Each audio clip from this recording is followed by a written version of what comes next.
Bonjour et bienvenue dans cette deuxième session in studio sur l'amour injuste. Dieu veut vous amener à un amour passionné pour lui et il n'y a rien de plus extraordinaire que d'aimer Dieu. C'est pourquoi c'était le plus grand de tous les commandements.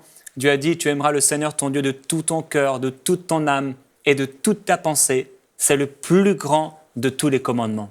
Aimer Dieu, c'est partager son cœur, c'est partager son amour, c'est vivre des choses intenses aussi dans sa présence, c'est être dans une proximité, une communion avec lui que rien dans ce monde ne peut nous donner.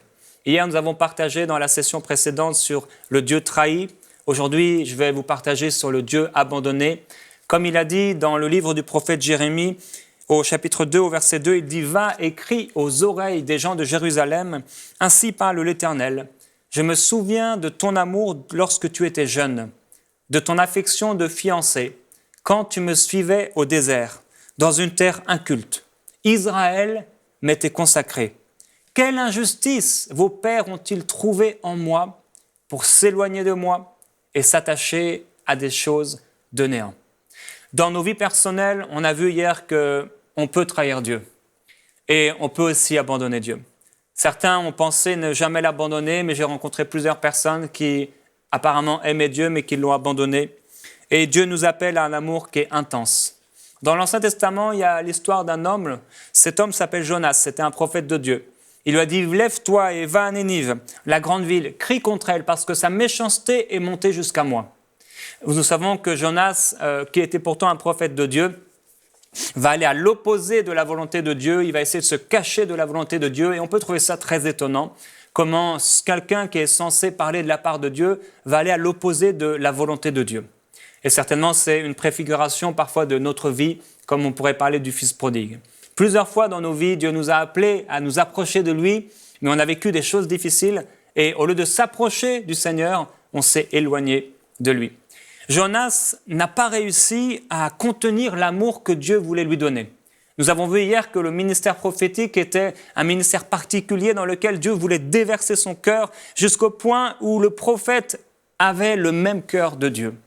Jonas va finalement au fond du grand poisson revenir à son premier amour, à son premier désir et il dira « j'accomplirai les vœux que j'ai formulés ». Aussitôt, la baleine ou le grand poisson recrache Jonas sur la terre ferme et il va dans cette ville et il crie et les gens commencent à se repentir partout jusqu'au plus grand parmi le peuple. Ils reviennent à Dieu et Jonas regarde la scène de loin, il est écœuré, il est dégoûté et il dit d'ailleurs une parole très étonnante, il dit « Car je savais que tu es un Dieu compatissant et miséricordieux, lent à la colère et riche en bonté et que tu renonces volontiers aux menaces que tu profères. » Nous avons vu que Dieu, il dit au prophète Jérémie, « Tu vas crier contre Jérusalem. » Et que ce cri n'est pas un cri de colère, un cri de vengeance. Mais si Dieu a besoin de crier, c'est comme quelqu'un qui crie parce que quelqu'un est prêt à avoir un accident. Il crie de son cœur et c'est un cri d'amour pour Dieu. Quand vous entendez Dieu crier, sachez que ce n'est pas un cri pour vous faire du mal. C'est un cri pour vous faire revenir à vous-même et revenir à une bonne pensée, revenir auprès de lui. Dieu n'est pas du genre à abandonner l'homme. Cette ville, Nénive, a été restaurée, a été gardée. 120 000 hommes sont passés à côté du jugement de Dieu. Dieu remuera le ciel et la terre. Il enverra ses prophètes, il enverra sa parole. Il créera toutes circonstances pour que l'homme puisse revenir à Dieu jusqu'à envoyer ce qu'il avait de plus précieux, Jésus-Christ, le Fils de Dieu. Dieu nous a tellement aimés. Et il dit, tu crieras ainsi parle l'Éternel. Aujourd'hui, beaucoup ne veulent pas entendre parler de la parole de l'Éternel. Beaucoup se font des fables et beaucoup vont auprès des docteurs qui vont leur promettre et qui vont leur prophétiser la richesse, qui vont leur prophétiser de pouvoir déménager dans un pays riche, qui vont leur prophétiser de devenir quelqu'un, qui vont leur prophétiser d'être le plus grand leader, d'être un grand ministère. Et ils se construisent des fables et ils vont après des docteurs qui leur prophétisent le bien. Ils cherchent des preachers, des gens qui vont prêcher sur eux, alors que leur cœur est éloigné de Dieu et qu'ils sont en train d'abandonner la parole de l'Éternel. Le prophète Jérémie devait annoncer une parole, mais pas n'importe quelle parole. Il devait annoncer la parole de l'Éternel. Le cri du prophète Jérémie, le cri du prophète Jean-Baptiste, le cri de Jonas, le cri de Jésus, le cri des apôtres, c'était un cri qui disait « Soyez réconciliés avec Dieu ». Mettez Dieu en premier dans votre vie. N'abandonnez pas Dieu. Marchez aux côtés de Dieu. Il dit, je me souviens de ton amour lorsque tu étais jeune. Alors cette parole commence avec le souvenir du peuple d'Israël. Quand le Seigneur les a délivrés d'Égypte, nous savons ce qui s'est passé. Ils ont commencé à craindre, à avoir peur. Et le Seigneur les a libérés. Les Égyptiens sont tous morts. Ils les ont vus sur le rivage. Et là, il y a eu une fête en l'honneur de l'Éternel. C'était la jeunesse. C'était les premiers fruits de la conversion, du retour à Dieu. C'était la première joie expérimentée, le premier amour où Dieu nous délivre et on est tout heureux, on est tout joyeux, on est prêt. Et on dit au Seigneur, je suis prêt à faire tout pour toi. Partout où tu m'amèneras, Seigneur, j'irai. Partout où tu iras, j'irai. Partout où tu voudras que j'y aille, Seigneur, j'irai. Et Dieu dit, je me souviens de ton affection quand tu étais jeune. Et il fera le reproche à l'église d'Éphèse. Il dit, tu as de la persévérance, c'est vrai, tu as souffert à cause de mon nom, c'est vrai, mais ce que j'ai contre toi, c'est que tu as abandonné ton premier amour. Frères et sœurs, la vie sur cette terre n'est qu'un passage rapide, dans lequel Dieu nous appelle à l'aimer plus que tout. Dieu vous appelle à un amour fou pour lui. On peut obéir à quelqu'un sans l'aimer, on peut faire des choses pour quelqu'un sans l'aimer. Il dit, je me souviens de ton affection de fiancé. Qu'est-ce qui caractérise des fiancés? En général, ils pensent constamment à l'autre. En général, dès qu'ils ont un moment, ils appellent la personne, ils se font beaux ou belles pour la personne, ils s'attendent au mariage, ils aiment parler ensemble, ils aiment discuter ensemble, ils ne pensent qu'à eux. Est-ce que vous pensez à Dieu? J'aime penser à Dieu. Mais parfois, la vie et les choses de cette vie nous ramènent à une vie terrestre, une vie naturelle, et Dieu se sent abandonné. Dieu se sent mis de côté. Plusieurs fois, j'ai senti le Saint-Esprit me pousser hors du lit, me pousser à des temps de consécration, à des temps de communion, et la présence de Dieu qui venait sur moi pour que je puisse simplement l'aimer. On peut faire beaucoup d'œuvres pour Dieu. On peut faire, et peut-être que vous êtes aujourd'hui responsable dans votre église de la louange, responsable de la sonorisation, responsable d'un département quelconque, et peut-être que même vous louez Dieu, vous chantez auprès de Dieu, mais est-ce que réellement votre cœur est attaché à lui?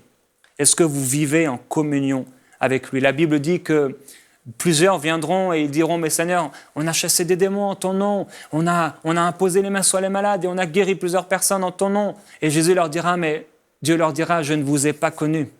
Et le terme qui est utilisé ici, c'est un terme de communion, d'intimité. Ça veut dire, vous n'étiez pas dans mon intimité. Vous ne me recherchiez pas. Vous m'avez abandonné. Vous étiez en train de faire vos choses. Les pharisiens étaient dans le temple et vous savez, ils étaient quotidiennement. Ils faisaient même des offrandes pour les pauvres. Ils donnaient leur dîme surtout. Et ils avaient la parole de Dieu dans leur bouche. Et pourtant, quand le Fils de Dieu lui-même est apparu, ils ne l'ont pas reconnu. Et pourtant, malgré toutes ces choses religieuses, et vous pouvez avoir plein de choses religieuses dans votre vie, et pourtant avoir le cœur qui est tellement loin de Dieu. Oui, la première personne à avoir été abandonnée, c'est Dieu. Il dit dans Jérémie au chapitre 1 au verset 16, « Je prononcerai mes jugements contre eux à cause de toute leur méchanceté, parce qu'ils m'ont abandonné. » Il dit, « Quelle injustice vos pères ont-ils trouvé en moi pour s'éloigner de moi ?» Il dira encore, « Ils n'ont pas dit, où est l'Éternel qui nous a fait sortir d'Égypte ? Les prêtres n'ont pas dit, où est l'Éternel ? Les bergers m'ont été infidèles. » Plusieurs personnes pensent que pour aimer Dieu, il faut être pauvre, il faut être malade, il faut être moins que rien. Mais s'il est vrai que notre amour pour Dieu se manifeste quand tout va mal, quand nous sommes éprouvés, il est également vrai que notre amour pour Dieu se manifeste quand tout va bien. Plusieurs personnes s'attachent à Dieu et viennent à Dieu comme on peut venir à un distributeur automatique, à un banquier ou à un homme d'affaires pour recevoir que notre besoin soit pourvu, pour recevoir de l'argent ou quelque chose. Et ils s'approchent de Dieu comme ça. Et quand leur besoin est exaucé, quand leur besoin ils ne l'ont plus, alors ils s'éloignent de Dieu. Et ils l'abandonnent. Peut-être que c'est votre cas, peut-être que vous avez prié, que Dieu a exaucé vos prières, mais que vous n'êtes plus dans ce premier amour pour Dieu. Dieu peut-il compter sur votre amour, même quand tout va bien dans votre vie? Les spécialistes de la loi et les hommes religieux, ils avaient la parole de Dieu dans leur bouche, mais ils n'avaient pas une communion réelle avec Dieu. Israël, ils ont connu quelque chose qui s'appelle l'insécurité. Ils ne croyaient pas profondément en l'amour pour Dieu. Et la première chose qui les amena à faire demi-tour et à vouloir revenir en Égypte, c'était l'incompréhension de ce qu'ils traversaient. Parce qu'ils traversaient des épreuves, ils n'ont pas compris.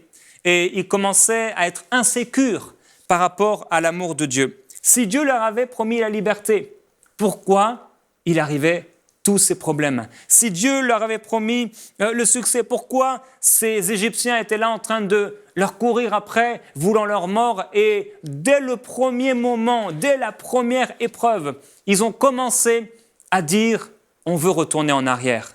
Ils ont commencé à abandonner Dieu. Israël avait peur, Israël doutait, Israël était insécure. Leur peur et leur doute, ils ont eu peur de ce qui pouvait leur arriver et cela les a amenés à douter de la réelle profondeur de l'amour de Dieu pour eux. Ils n'avaient pas confiance dans les sentiments profonds de Dieu. Ils doutaient de son amour, ils doutaient de ses intérêts réels. Pourtant, Dieu ne montrait aucun signe d'une absence d'amour. Dieu ne montrait absolument rien de mauvais, aucune injustice. Mais leur doute les empêchait de voir Dieu tel qu'il était. Leur doute les poussait à imaginer que Dieu était comme eux, c'est-à-dire un Dieu méchant, un Dieu qui abandonne, un Dieu qui délaisse. Il dira dans Jérémie au chapitre 2 au verset 13, « En effet, c'est un double mal que mon peuple a commis. Ils m'ont abandonné, moi, la source d'eau vive, pour se creuser des citernes crevassées qui ne retiennent pas l'eau. Quand nous sommes éprouvés, nous allons aller à une source. Notre épreuve viendra nous montrer où est notre source. Et certaines personnes se creusent des citernes qui ne retiennent pas l'eau. Aimez-vous Dieu jusqu'à avoir une réponse positive de sa part. Je me souviens lorsque j'ai écrit le livre 365 jours au pied du Maître, une des pensées que Dieu m'avait donnée, c'était « Et si Jésus ne faisait plus jamais rien pour vous, est-ce que vous l'aimeriez encore ?» Je voudrais vous poser cette question. Si Jésus ne faisait plus jamais rien pour vous, si Jésus ne faisait plus jamais rien pour toi, s'il ne répondait plus jamais à aucune de tes prières, est-ce que tu serais encore attaché à lui jusqu'au bout? Est-ce que tu continueras à l'aimer? Est-ce que tu continuerais à aller à l'église et à louer son nom? Est-ce que tu continuerais à enseigner tes enfants, à parler de lui à tes amis? Si Dieu ne faisait plus jamais rien pour toi, imagine un peu que Dieu ne fasse plus jamais rien pour toi. S'il ne fait plus rien pour toi, il ne répond plus rien, tu ne sens même plus sa présence de toute ta vie, est-ce que tu resterais encore à l'aimer? Si la réponse est non, et peut-être elle est non, ça montre l'intensité de ton amour pour Dieu. La profondeur de ce non montrera la profondeur de notre amour pour lui.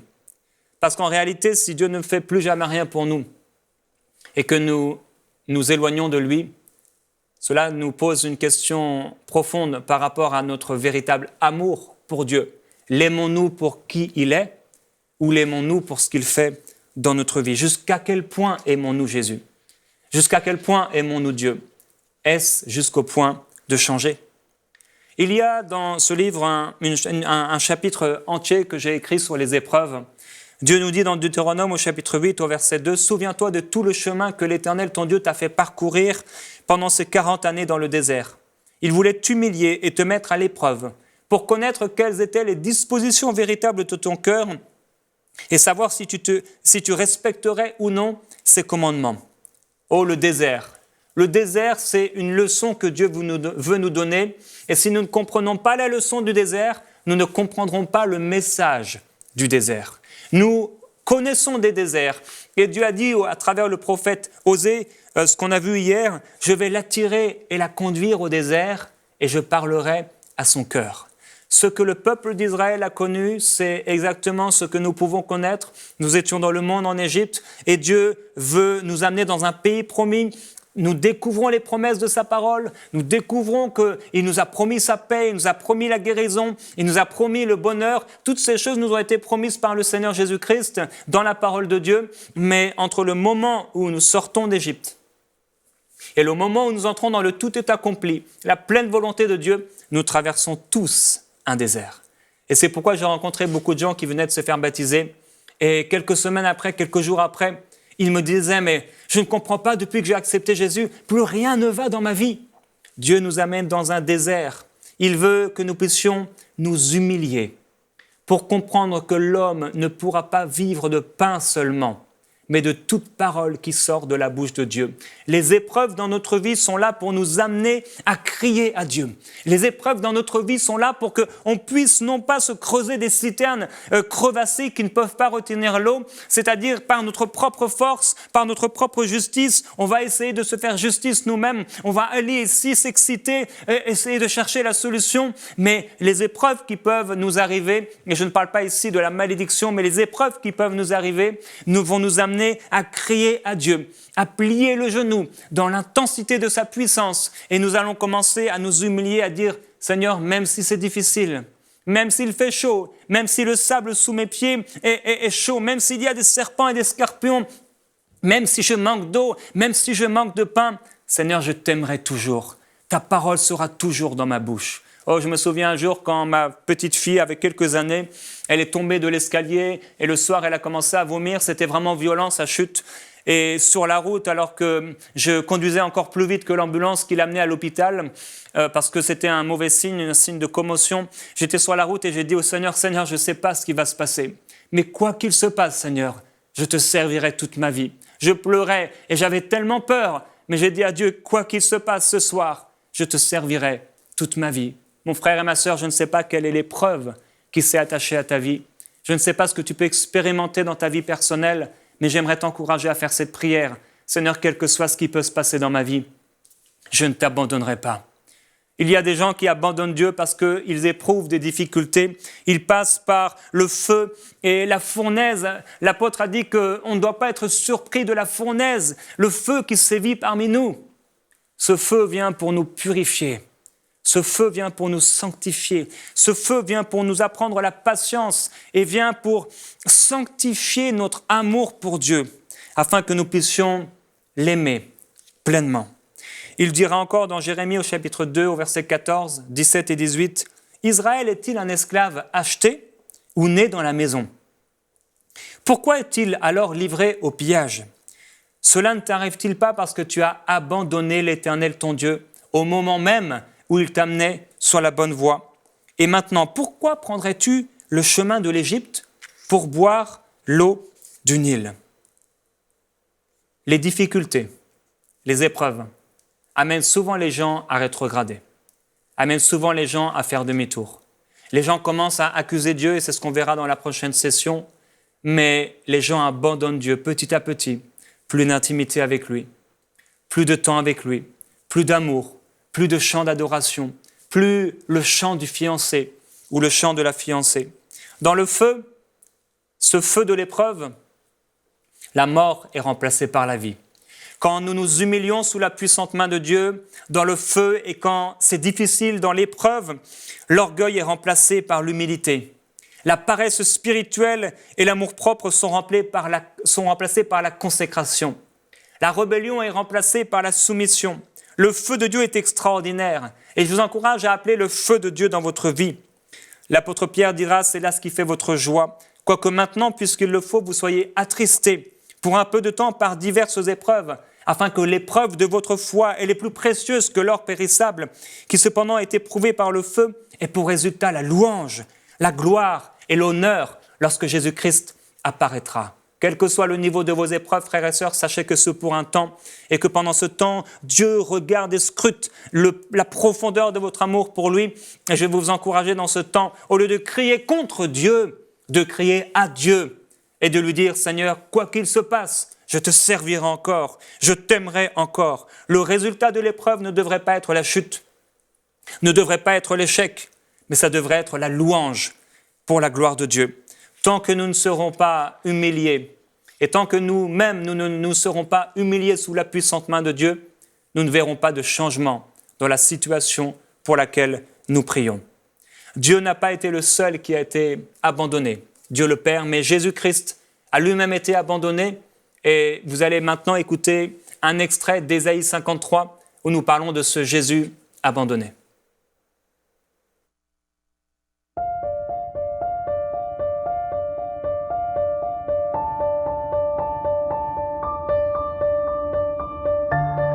Jésus s'est élevé devant Dieu comme une faible plante, comme une racine qui sort d'une terre desséchée. Il n'avait ni beauté, ni prestance pour attirer nos regards. Abandonné des hommes, homme de douleur et habitué à la souffrance, semblable à celui dont on détourne le visage, nous l'avons méprisé. Pourtant, c'est de nos maladies qu'il s'est chargé, et ce sont nos souffrances qu'il a prises sur lui. C'est pour nos péchés qu'il a été percé, c'est pour nos fautes qu'il a été brisé. Le châtiment qui nous donne la paix est tombé sur lui, et c'est par ses meurtrissures que nous sommes guéris. Nous étions tous errants comme des brebis rebelles, nous coupables, lui innocent. Chacun suivait sa propre voie, et l'Éternel a fait retomber sur lui les péchés de nous tous. Il a été maltraité et opprimé, sans se défendre, semblable à un agneau qu'on mène à la boucherie.